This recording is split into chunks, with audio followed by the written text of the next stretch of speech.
Tubahaye ikaze bakunzi ba Mwami Media TV. Uyu munsi tukaba mu kiganiro cyacu tukaba tugiye kuhagaruka ku hantu hakomeye cyane muri iki gihugu hafite amateka akomeye yo hambere, by'umwihariko mu gihe cy'abakoloni b'Ababiligi. Aha hantu hakaba hitwa i Rutabagire.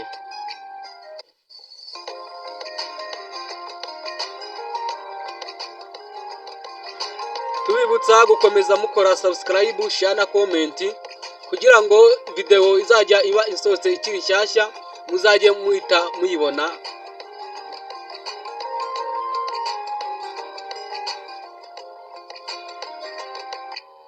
Rutabagire rero iri mu mujyi wa Kamembe mu mudugudu wa Gahwazi mu kagari ka Kamatita mu murenge wa Gihundwe mu karere ka Rusizi mu ntara y'Iburengerazuba.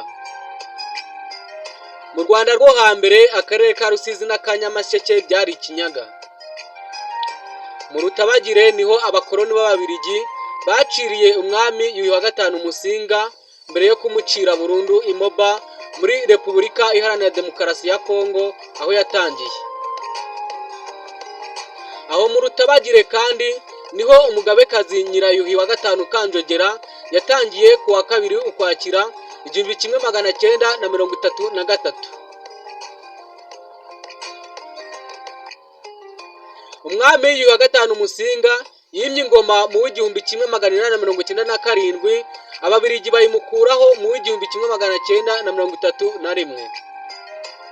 Mu gihe cy'ubukoloni bw'Abadage 1897 kugeza 1916, Musinga yari yaragerageje kubana neza nabo, ariko Ababiligi baje mu 1916 imibanire ye n'abazungu izamo igitotsi, ahanini cyatewe nuko yanze kuyoboka Kiliziya Gatolika, ashaka kugumana ububasha mu gihugu cye. Kutayoboka Kiliziya Gatolika n'ingoma mbirigi byatumye Musinga ashinjwa kurwanya ibikorwa by'iyobokamana n'iterambere, ndetse guhera mu 1917 nyuma y'umwaka umwe yimitswe nk'umwami w'u Rwanda bafata ingamba zo kumuca intege.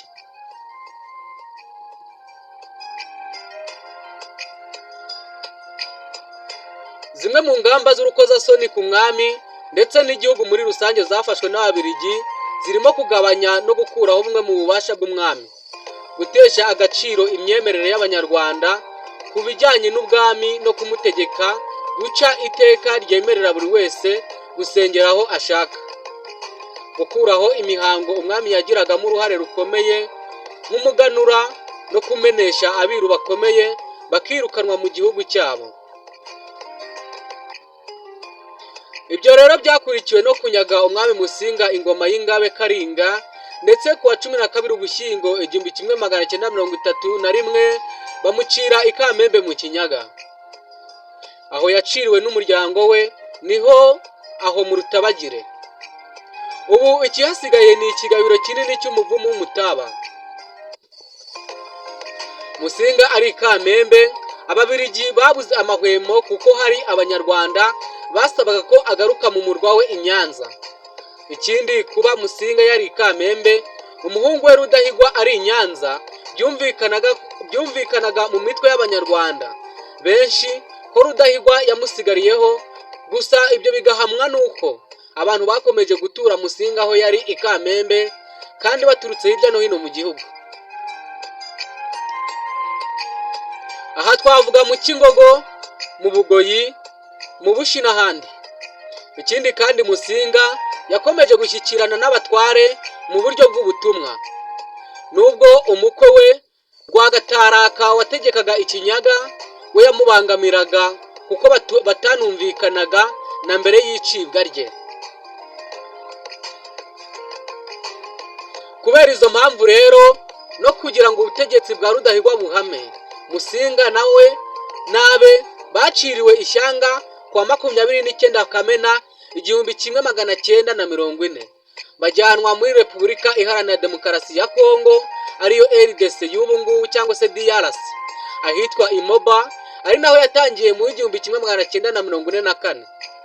Urugendo rwe n'imibereho ye kuva aciwe kugeza atanze biragaragara mu bice bikurikira nk'uko tugiye kubisobanura. ariko tubabwira yuko mbere yuko ababiligi baza mu Rwanda mu 1916 u Rwanda rwabanje gutegekwa n'Abadage.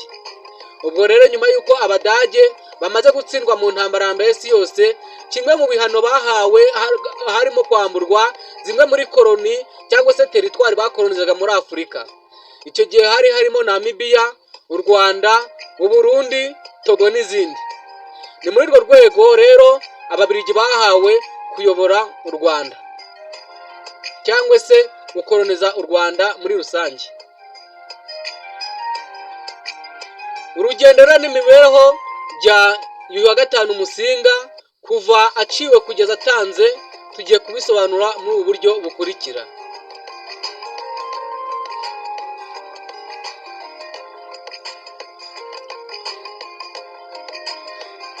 Uko umwami Yuhi wa gatanu Musinga yahagurutse i Nyanza aciriwe i Kamembe.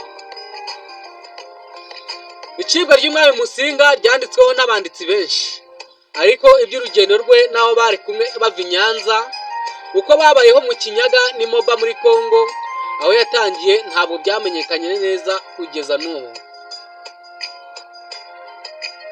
Abashakashatsi b'inteko y'umuco bagize amahirwe yo kubona kopi y'inyandiko y'intoki iyo bita manuscript yanditswe n'umwe mu bana ba Musinga witwaga Bushayija William, avuga urugendo bagenze kuva ku icibwa rya se kugeza atanze.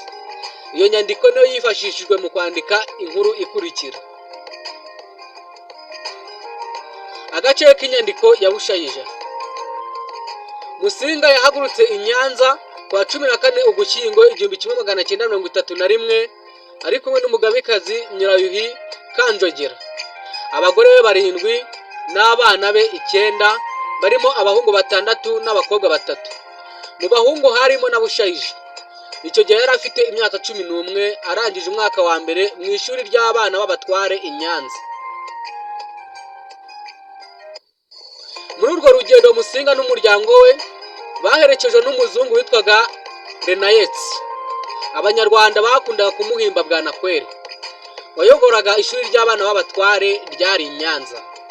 Abasirikare 8 bitwaje imbunda hamwe n'abakarani bagendaga imbere bashaka amacumbi n'amazimano.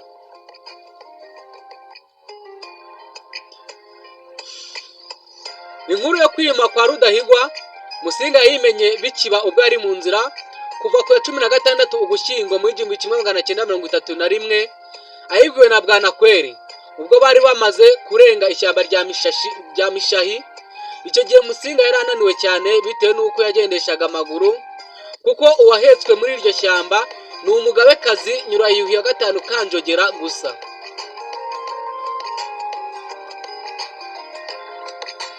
Nyuma yo kubimubwira yamubajije mu rurimi rw'Igiswahili niba bimushimishije, agira ati unafurahi sana. Musinga naramusubiza ati bila shaka, bisobanura ngo nta kabuza. Mu nzira aho Musinga yanyuraga abaturage bari bamenye ibyabaye, bababaye cyane, ndetse ageze mu Itabire abaturage baho bashaka gushoza intambara ngo basubize umwami mu ngoro ye i Nyanza. Icyo gihe barayeho mu Itabire, ariko bukeye Bwanakweli yanga ko bakomeza urugendo, atangira ngo abanze arebe uko bigenda. Iby'imvuruza zigiye kuba Musinga yabibwiwe n'umutware waho mu Itabire, yigira inama yo guhamagaza abakuru baho kugira ngo bahoshe intambara. Bamaze kuhagera umwami yarababwiye ati kugira ngo bahoshe intambara, umwami yarababwiye ati mwigira ubwoba, ubu ndarambagira igihugu kandi nzabanyuraho ngaruka subiye i Nyanza. Iyo mvugo ya Musinga yamaze abaturage impungenge, bumva ko ataciwe koko, baramureka aragenda. Bwanakweli yabajije Musinga icyatumye intambara itarema, amusubiza ko yayihagaritse.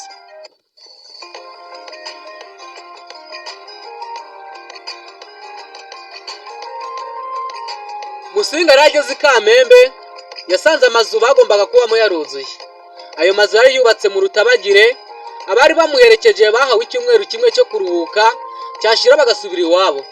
Muri icyo cyumweru umuzungu wategekaga poste detache ya Kamembe cyangwa se administrateur y'i Kamembe witwaga Doruve niwe bitaga Bwana Ruhara yaje kubwira Musinga ko abantu bemerewe gusigarana nawe ari abazwi banditse gusa kandi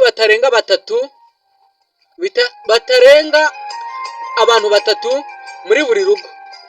Muri abo bemerewe gusigarana na Musinga harimo n'umukarani we witwaga Buhinja. Abantu be batanditswe ariko bakahagumana bashaka kwigumana n'umwami ntibyabahiriye kuko uwo muzungu ari kumwe n'abasirikare bazagusaka ingo za Musinga mu nkoko za mbere saa 9 z'ijoro. Abafatiwe batanditse bakoherezwa i Nyanza ari imbohe.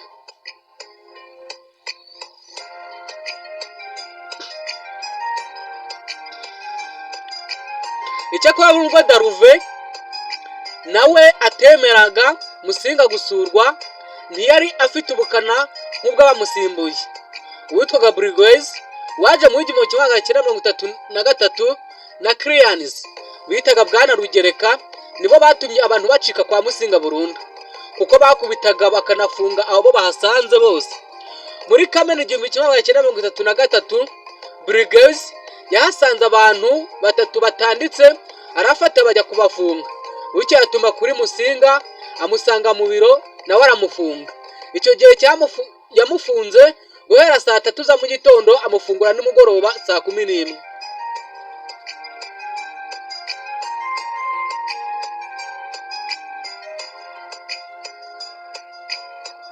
Muri Nzeri 1933 Briggs yatumye kuri Musinga ngo amuzanira abana bakuru b'abahungu batatu yari afite aribo Bagambake, Bushayija William na Masabo Methode. Musinga abagejeje ku biro bahasanze ingobyi n'abahetsi, abasirikare batatu n'abakarani 4 babategereje. Uwo muzungu yamumenyesheje ko abana babajyanye kwiga iyastiride. Musinga yaratakambye asaba ko bamusubiza bakajya gusezera ku babyeyi ariko biranga ibi by'ubusa. Abahetsi bajya mu migishi, abasirikare n'abakarani barabaherekeza. Musinga nawe arikubura arataha.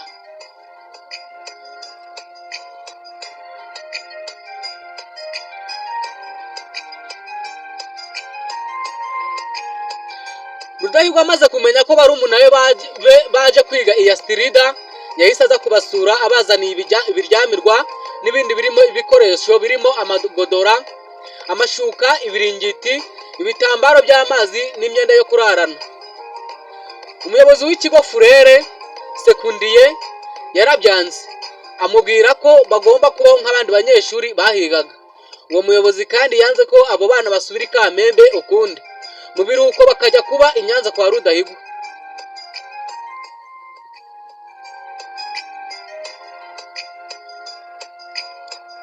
Muri Nyakanga 1940 rero igihe abanyeshuri bari mu biruhuko, abategetsi babirigi basabye Rudahigwa kohereza Bushayija na Masabo i Bujumbura kubera ko babakeneye. Ibyangombwa byabo byabonetse uwo munsi babimubwiyeho ndetse n'abazabaherekeza baritegura. Ku munsi ukurikiyeho haje imodoka irimo umuzungu n'abasirikare bari bitwaje imbunda barabajyana. Bageze i Bujumbura, Bushayija na Masabo bafungiwe ahitwa mu Buyenzi. Abaje babaherekeje bagaruka i Nyanza aho bari bafungiwe bahamaze iminsi 8.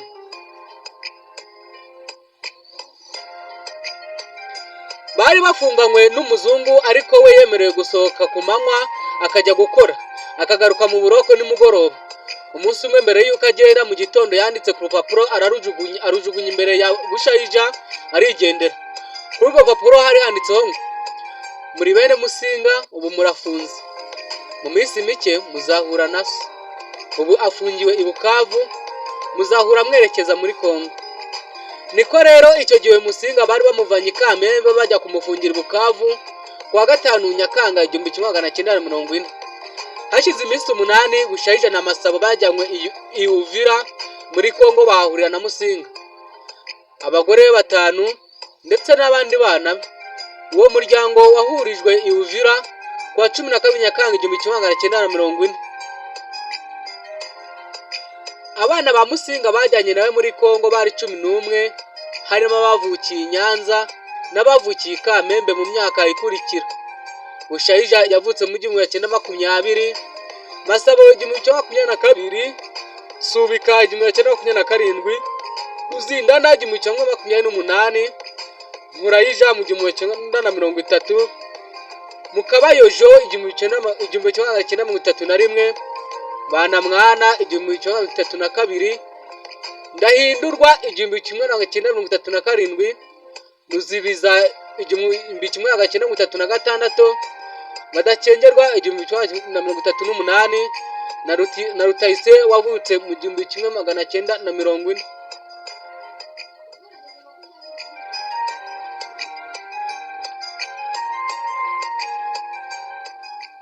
Ava i Bukavu rero bakamujyana Uvira. Musinga yajyanywe n'umuzungu witwaga Gredom, aherekejwe n'abasirikare babiri bafite imbunda. Umuryango we bawuzanye mu modoka ebyiri nini hamwe n'ibintu byabo byose. Mbere yo gusubira i Bukavu, uwo muzungu yabanje kumurika Musinga, umuryango we n'ibyabo, abamurikira kapiteni w'ubwato bwari kubatwara. Ubwo bwato bwitwaga Baron Danis, bwari buvuye i Bujumbura. Nibwo bushayijana amasaba bari bajemo bavuye i Bujumbura. Abana ba Musinga nibo bakuye imizigo yabo mu modoka, bayishyira mu bwato, baburaramo, buhaguruka ku munsi ukurikiyeho. Ubwo bwato rero bwahagurutse Uvira mu gitondo saa moya, bugera i Kigoma muri Tanzania nimugoroba saa 2.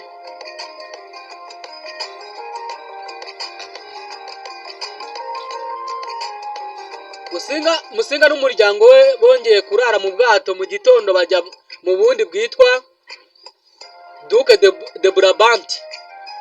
Bahagurutse i Kigoma saa 5, bagera i Karemi Albertville saa 9 z'amanywa. Mu gitondo cy'umunsi ukurikiyeho niho berekeje i Moba, bahagera saa 6 z'amanywa. Uwo munsi hari kwa 15 Nyakanga mu mwaka w'1940. Musinga n'umuryango we bakiriwe neza na administrateur wa teritwari ya Moba witwaga Marauti. Nyuma y'amasaha 2, imodoka yaje kubatwara n'imitwaro yabo, babajyana ahitwa Ikirungu mu kilometero 5 uvuye i Moba hafi ya Misiyoni. Bahasanze amazu 7 y'ibigonyi bari baje kubamo, ariko Musinga bamucumbikiye mu nzu y'ibitaro byari hafi aho.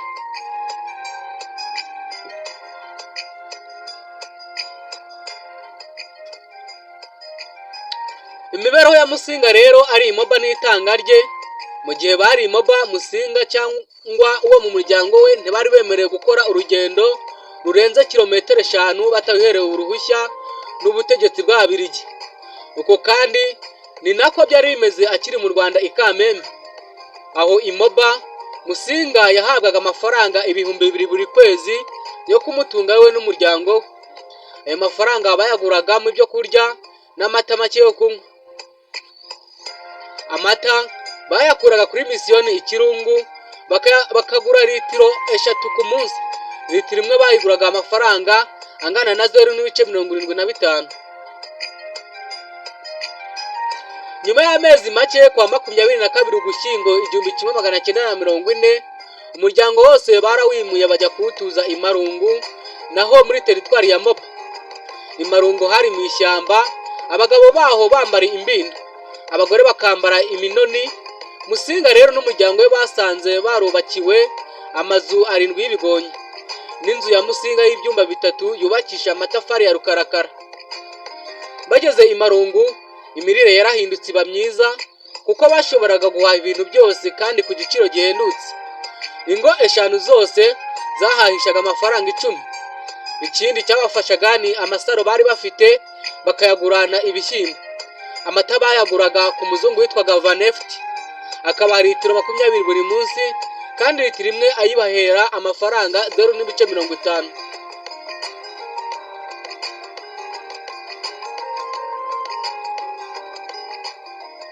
Ayo mafaranga yatungaga umuryango. Abahungu ba Musinga bajyaga kuyafata ku biro bya teritwari i Moba. Ku munsi wo kujyayo barigabaga bakarara nzira, bwacya bakayafata bakazagera iwabo ku munsi wa 3. Musinga ageze i Marungu rero ntiyatize kumenya ururimi rwaho, amenyana n'umutware ndetse n'abaturage baho, aratungagira abahinzi ndetse n'abakozi bo mu rugo. yabanye neza cyane n'umutware Gitendwe wa mbere, ageze rimwe amugurira impano y'ishati n'ikabutura bya kaki. Gitendwe arishima cyane, ageze iwe akoresha umunsi mukuru w'uko mu gihe wa gatanu Musinga yamuguriye ipantaro n'ishati bya kaki. Ariko nubwo Musinga yari abanye neza n'abaturanyi be ndetse n'umutware, mu gitondo cyo kuwa 8 Mutarama 1941 abazungu babiri n'abasirikare babiri bitwaje imbunda barazindutse baramufata bajya kumufungira i Karemi cyangwa se ahitwaga Albertville. Muri icyo gihe bamubwira ko hari uwamureze amushinja kuroga, ngo uwari wamureze yavuga ko Musinga ashyira amazi mu nzu yabishaka agahinduka amata cyangwa inzoga. Icyo gihe abahungu be bakuru bagerageje inshuro ebyiri bashaka kujya kumusura aho yari afungiye, ariko abazungu bakabyanga bakabagarurira mu nzira. Bamufunga hashize ukwezi kuwa gatatu Gashyantare 1941.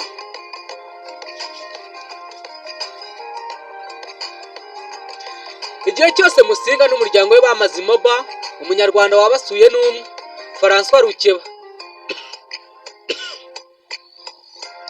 Uyu François Rukeba yahageze kuwa 20 Werurwe 1941, ahamara icyumweru kimwe.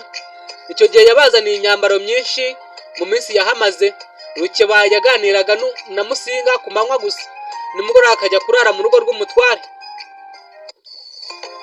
Muri Mata rero 1941, administrateur wa Moba Bwana Marauti yandikiye Musinga amusaba kumwoherereza abahungu be bakuru. Abo bana bageze i Moba, Marauti yaberetse urwandiko rwavuga ko bagomba gusubira mu Rwanda. Abaha iminsi 5 yo kwitegura urugendo. Iminsi bahawe ishize abahungu ba Musinga bahagurutse i Moba kuwa 17 Mata 1941 mu bwato bugiye Karemi Albertville. Bahageze bafashe ubundi bwato bujya i Kigoma bukomeza i Uvira n'i Bujumbura.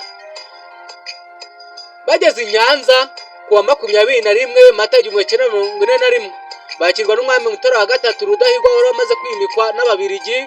Hashize iminsi mike bahawe akazi ku biro bya teritwari Nyanza, ndetse muri 1941 Bushayija agira umutware ku Kamonyi. Musinga yatanze mu ijoro ryo kuwa 24 Ukuboza 1944, Rudahigwa abimenye yakoranije umuryango wa hafi arayibamenyesha. Yateguye igitaramo kuwa 3 Mutarama 1945, atumira barumuna we, abatware n'abagaragu be bake, abamenyesha ko umwami wa gatanu Musinga yatanze. Abagore n'abana b'umwami bari basagaranye nawe i Marungu bagarutse mu Rwanda amaze gutanga. Bahagera kwa 25 Werurwe 1945. Abo bagore n'abana babo barubakiwe ndetse bahabwa inka ubwo bari bamaze kugera mu Rwanda. Mbere y'itanga rye, umwami Mutara wa gatatu Rudahigwa yasabye abakoroni b'Ababiligi kumuha uburenganzira bwo gutarura umugogo wa se uyu wa gatanu Musinga, ashaka kuwutabariza imwima h'i Nyanza. Barabimwemerera, ariko bamubwira ko azabikora ku mafaranga ye. Byari byatangajwe ko umugogo wa Musinga uzatabururwa kuwa 30 Nyakanga 1946, birasubikwa. Igikorwa kimurirwa ku ya 15 Kamena 1947. Iyo tariki igeze, iby'inkuru y'itabururwa n'itabarizwa ry'umugogo wa Musinga mu Rwanda ibyongeye kuvuga ukundi, kugeza amagingo biracyari amayobera. Mwakoze cyane rero gukurikira YouTube channel yanyu Mwami Media TV. Ni ikiganiro cyagarukaga ku hantu ndangamurage hagaragara mu karere ka Rusizi kitwa Rutabagire. Rutabagire rero tukaba twabonye yuko ariho hantu Musinga yaciriwe bwa mbere n'Ababiligi bakimuvana i Nyanza.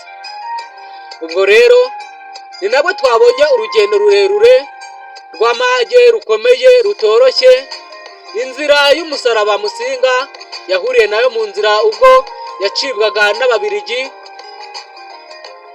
akajyanwa i Kamembe ho ubu ngubu ni mu karere ka Rusizi, kugeza ageze i Moba muri Kongo, ari naho yatangiye mu mwaka w'1944.